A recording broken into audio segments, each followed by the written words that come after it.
Praise the lord. దైవవాక్కు హెబ్రీయులకు రాసిన పత్రిక 6వ అధ్యాయము 1-2 వచనాలు.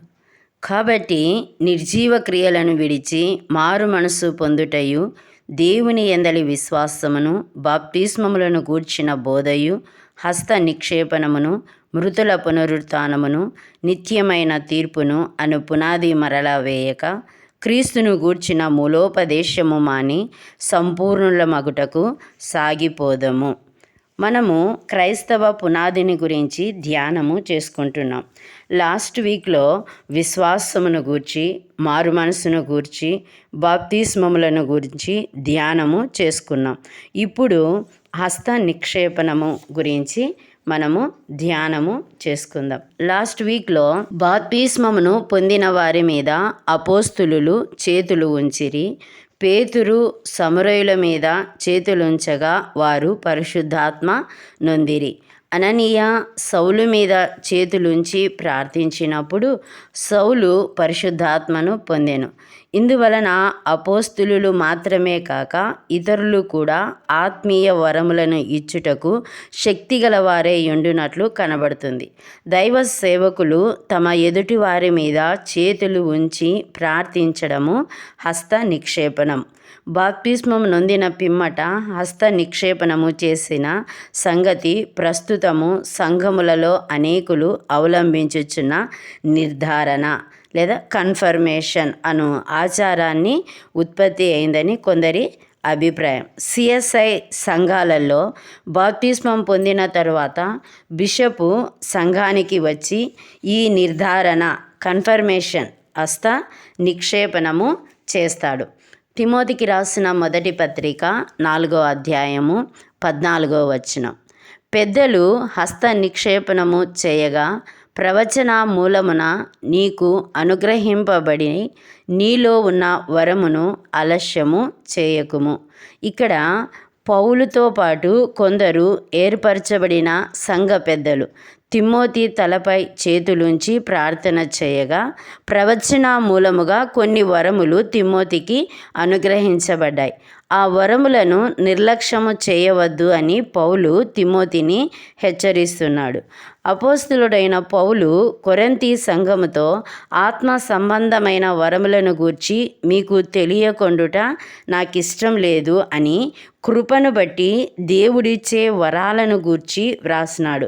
మనము కొరింథీయులకు రాసిన మొదటి పత్రిక 12, 13, 14 అధ్యాయాలను బాగా చదివితే మనకు బాగా అర్థమవుతుంది. కొరింథీయులకు రాసినటువంటి మొదటి పత్రిక 12వ అధ్యాయము 4-11 వచనాలు చదువుకుందాం. కృపావరములు నానా విధములుగా ఉన్నవి గాని ఆత్మ యొక్కడే, మరియు పరిచర్యలు నానా విధములుగా ఉన్నవి కానీ ప్రభువు ఒక్కడే. నానా విధములైన కార్యములు కలవు గాని అందరిలోనూ అన్నింటిలోనూ జరిగించు దేవుడు ఒక్కడే. అయినను అందరి ప్రయోజనము కొరకు ప్రతివానికి ఆత్మ ప్రత్యక్షత అనుగ్రహింపబడుచున్నది. ఏలనగా ఒకనికి ఆత్మ మూలముగా బుద్ధివాక్యమును, మరి ఒకనికి ఆ ఆత్మను అనుసరించిన జ్ఞానవాక్యమును, మరి ఒకనికి ఆ ఆత్మ వలననే విశ్వాసమును, మరి ఒకనికి ఆ ఒక్క ఆత్మ వలననే స్వస్థపరచు వరములను, మరి ఒకనికి అద్భుత కార్యములను చేయు శక్తియు, మరి ఒకనికి ప్రవచన వరమును, మరి ఒకనికి ఆత్మల వివేచనయు, మరి ఒకనికి నానావిధ భాషలను, మరి ఒకనికి భాషలార్థము చెప్పు శక్తియు అనుగ్రహింపబడి ఉన్నవి. అయినను వీటన్నింటినీ ఆ ఆత్మ యొక్కడే తన చిత్తము చొప్పున ప్రతివానికి ప్రత్యేకముగా పంచి ఇచ్చుచు కార్యసిద్ధి కలుగజేయుచున్నాడు. అద్భుతాలు చేయడము, దైవ సంబంధంగా వేరే భాషల్లో మాట్లాడడం వంటివి మాత్రమే కాక ఏ ఆధ్యాత్మిక సామర్థ్యమైనా సరే ఒక వ్యక్తిలో ఉండే దేవుని ఆత్మ ఆ వ్యక్తిలో పనిచేస్తున్నాడనే అందుకు అది రుజువు. ప్రతి ఒక్కరికి ఏ సామర్థ్యం ఇవ్వాలో ఆయనకు తెలుసు. తన జ్ఞానయుక్తమైన ప్రేమపూర్వకమైన సంకల్పం ప్రకారము ఆయన ఈ సామర్థ్యాలను ఇస్తాడు. సంఘంలో ఒకరు ప్రార్థన బాగా చేస్తారు, కొందరు పాటలు బాగా పాడతారు, కొందరు వాక్యం బాగా చదువుతారు, కొందరు వాక్యమును శ్రద్ధగా వింటారు. ఒక్కొక్కరికి ఒక్కొక్క తలాంతు దేవుడు ఇస్తాడు, అన్నీ ఒక్కరికే ఇవ్వడు. సంఘంలో కొందరు నేనే పాటలు పాడాలి, నేనే ప్రార్థన చేయాలి, నేనే వాక్యం చదవాలి, అన్నిట్లో నేనే నేనే అని ప్రవర్తిస్తూ ఉంటారు. ఇతరుల కంటే నేనే గొప్ప అని హెచ్చించుకుంటూ ఉంటారు. అలాగున చేయకూడదు. ఇతరులు సంఘానికి, క్రీస్తు శరీరానికి అవసరము లేదన్న దురహంకారము, గర్వము ఎవరిలో కూడా ఉండకూడదు. సంఘములో సహవాసము నుంచి ఒక విశ్వాసిని దూరం చేసే ప్రయత్నము ఎవ్వరూ కూడా చేయకూడదు. కొరింథీయులకు రాసిన మొదటి పత్రిక 12వ అధ్యాయము 27 నుంచి 31 వరకు చదువుకుందాం. అటువలే మీరు క్రీస్తు యొక్క శరీరమై ఉండి వేరు అవయవములై ఉన్నారు. మరియు దేవుడు సంఘములో మొదట కొందరిని అపోస్తలులుగాను, పిమ్మట కొందరిని ప్రవక్తలుగాను, పిమ్మట కొందరిని బోధకులుగాను, పిమ్మట కొందరిని అద్భుతములు చేయువారిని గాను, తరువాత కొందరిని స్వస్థపరచు కృపావరములు గల వారిగాను, కొందరిని ఉపకారములు చేయువారిగాను, కొందరిని ప్రభుత్వములు చేయువారిగాను, కొందరిని నానా భాషలు మాట్లాడువారిగాను నియమించెను. అందరూ అపోస్తులుల, అందరూ ప్రవక్తల, అందరూ బోధకుల, అందరూ అద్భుతములు చేయువారా, అందరూ స్వస్థపరచు కృపావరములు గలవారా, అందరూ భాషలతో మాట్లాడుచున్నారా, అందరూ ఆ భాషల అర్థం చెప్పుచున్నారా? కృపావరములలో శ్రేష్టమైన వాటిని ఆసక్తితో అపేక్షించుడి. ఇదియుగాక సర్వోన్నతమైన మార్గమును మీకు చూపుచున్నాను. దేవుడు చేసిన నియామకాల విషయములో పోట్లాడుటకు దిగవలసిన పని సంఘములో ఎవరికీ లేదు. మరొకరి స్థానాన్ని తీసుకోవడానికి ఎవరూ ప్రయత్నించకూడదు. వారికున్న ప్రాధాన్యతను బట్టి ఒకరి తర్వాత ఒకరు వారి తలాంతును సంఘములో ఉపయోగించుకోవాలి. తనకు పేరు ప్రఖ్యాతలు కలవని, తననే అందరూ చూడాలని, తననే అందరూ స్వీకరించాలని ఎవరు అనుకోకూడదు. ప్రతి విశ్వాసి ఇతరులకు ఉపకారం చేసేందుకు ప్రయత్నించాలి. ప్రతి విశ్వాసి ఇతరుల క్షేమం గురించే ఆలోచిస్తూ ఉండాలి, కానీ తన క్షేమం గురించి కాదు. 31వ వచనం చూస్తే, కృపావరములు ఎన్ని ఉన్నా సర్వోన్నతమైనది ఒక్కటే, అది ప్రేమ. ముఖ్యంగా సంఘములలో ప్రేమ ఉండాలి. ఒక విశ్వాసిని చూస్తే ఇంకొక విశ్వాసికి సరిపోదు. మరి వారు ఎట్లా విశ్వాసులు అవుతారు? ప్రేమను గూర్చి 13వ అధ్యాయంలో పౌలు చక్కగా వివరించినాడు. చదువుకుందాము. 13వ అధ్యాయము 4 నుంచి 8 వచనాలు చదువుకుందాం. ప్రేమ దీర్ఘకాలము సహించును, దయ చూపించును. ప్రేమ మత్సరపడదు, ప్రేమ డంబముగా ప్రవర్తింపదు, అది ఉప్పొంగదు, అమర్యాదగా నడవదు, స్వప్రయోజనమును విచారించుకొనదు, త్వరగా కోపపడదు, అపకారమును మనసులో ఉంచుకొనదు, దుర్నీతి విషయమై సంతోషపడక సత్యమందు సంతోషించును, అన్నింటినీ తాలుకొనును, అన్నింటినీ నమ్మును, అన్నింటినీ నిరీక్షించును, అన్నింటినీ ఓర్చును. ప్రేమ శాశ్వత కాలముండును. ప్రవచనములైనను నిరర్థకములగును, భాషలైనను నిలిచిపోవును, జ్ఞానమైనను నిరర్థకము అగును. స్వార్థము లేని ప్రేమ అన్ని కష్టాలను, బాధలను, హింసలను, సైతాను మనుషులు వేసే దాడులను ఎదుర్కొని ముందుకు సాగుతుంది. అది విశ్వాసులకు అత్యధిక విజయాన్ని ఇస్తుంది. కొరింథీయులకు రాసిన మొదటి పత్రిక 14వ అధ్యాయము 1వ వచనం. ప్రేమ కలిగి ఉండుటకు ప్రయాసపడుడి, ఆత్మ సంబంధమైన వరములను ఆసక్తితో అపేక్షించుడి, విశేషముగా మీరు ప్రవచన వరమును అపేక్షించుడి.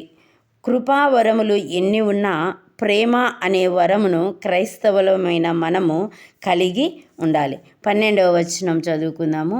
మీరు ఆత్మ సంబంధమైన వరముల విషయమై ఆసక్తి గలవారు గనుక సంఘమునకు క్షేమాభివృద్ధి కలుగు నిమిత్తము అవి మీకు విస్తరించున్నట్లు ప్రయత్నము చేయుడి.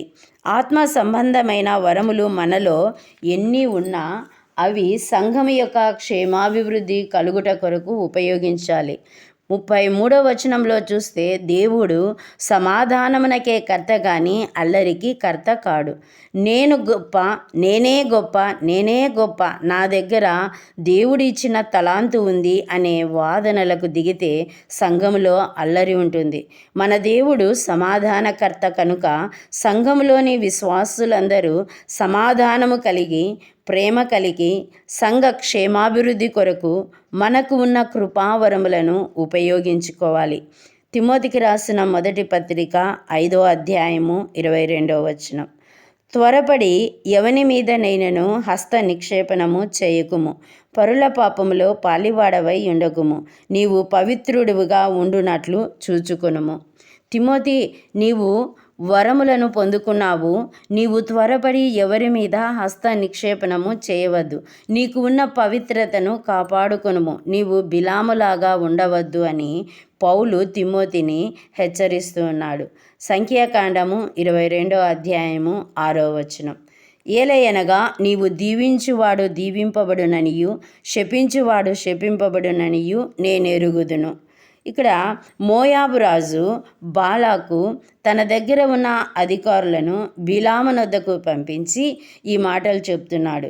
ఈ వచనాన్ని బట్టి చూస్తే బిలాముకు మంచి పేరు ప్రఖ్యాతలు ఉన్నట్లు కనిపిస్తుంది. బిలాము ప్రవక్త, దేవుని నుండి సందేశాలను అందుకొని ప్రజలకు చెప్పేవాడు. బిలాము దీవించువాడు దీవింపబడుననియు, శపించువాడు శపింపబడుననియు వరమును కలిగిన గొప్ప ప్రవక్త.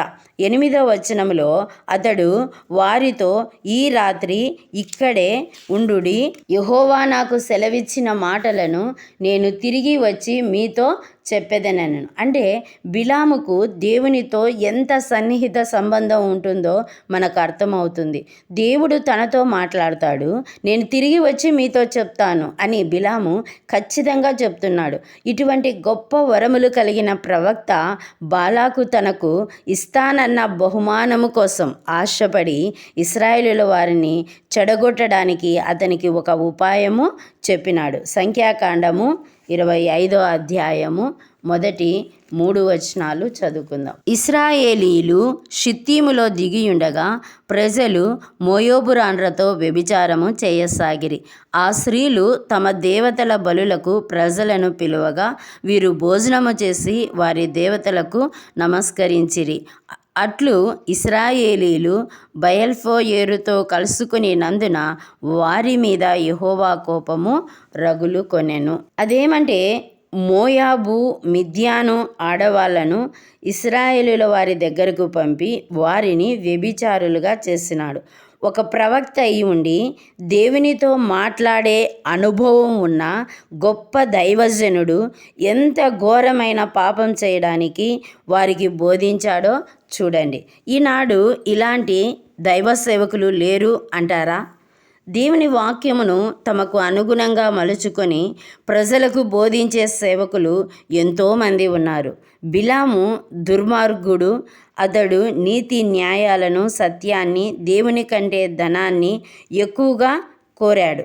తనకు ఉన్నటువంటి వరాన్ని స్వార్థానికి ఉపయోగించుకున్నాడు. అటు తర్వాత యుద్ధ రంగంలో బిలాము కూడా హతమయ్యాడు. సంఖ్యాకాండం మనకి 31:8 వచనంలో కనిపిస్తుంది. అలాగే క్రొత్త నిబంధన గ్రంథంలో కూడా పేతురు, తర్వాత యూదా, తర్వాత యోహాను ప్రకటన గ్రంథం, వీళ్ళు ముగ్గురు కూడా బిలాము ప్రవర్తనను ఖండించడము మనకు కనిపిస్తూ ఉంది. దేవుడు ఏదైనా ప్రత్యేకత ఇచ్చినాడు, దానిని సరిగ్గా మంచిగా వాడుకోవాలి. దేవుని మహిమ కొరకు వాడాలి, సంఘ క్షేమం కొరకు వాడాలి. అంతేకాని తన కోసము, తన స్వార్థం కోసము క్రైస్తవులు ఉపయోగించుకోకూడదు. క్రైస్తవులమైన మనము బిలాములాగా ఉండకూడదు. మన పునాది హస్త నిక్షేపణము అనే రాయితో వేసుకోవాలి. ప్రభువునందు నాకు ప్రియుడును, విశ్వాసమును బట్టి నా నిజమైన కుమారుడు అని తిమోతిని గూర్చి అపోస్తులుడైన పౌలు సాక్ష్యం ఇచ్చినాడు. దేవుడు ఇచ్చిన కృపావరములను ఇతరుల కోసము, సంఘం కోసం మాత్రమే వాడాలి. మన కోసం మనం వాడుకుంటే బిలాములాగా ఖడ్గంతో హతమైపోతాం. జాగ్రత్త కలిగి నడుచుకోవాలి. స్థిరమైన పునాది వేసుకోవాలి. మనము సంఘములో తిమోతిలాగా సంఘక్షేమం కొరకు పాటుపడుతున్నామా? లేక బిలాములాగా సంఘములో అధికారము కొరకు పాటుపడుతున్నామా? ఒక్కసారి మనలను మనము ప్రశ్నించుకుందాం. నెక్స్ట్ వీక్ 5వ రాయి మృతుల పునరుత్థానం. ఈ రాయి గురించి నెక్స్ట్ వీక్లో ధ్యానము చేసుకుందాం. దేవునికి స్తోత్రము కలుగును గాక. ఆమేన్.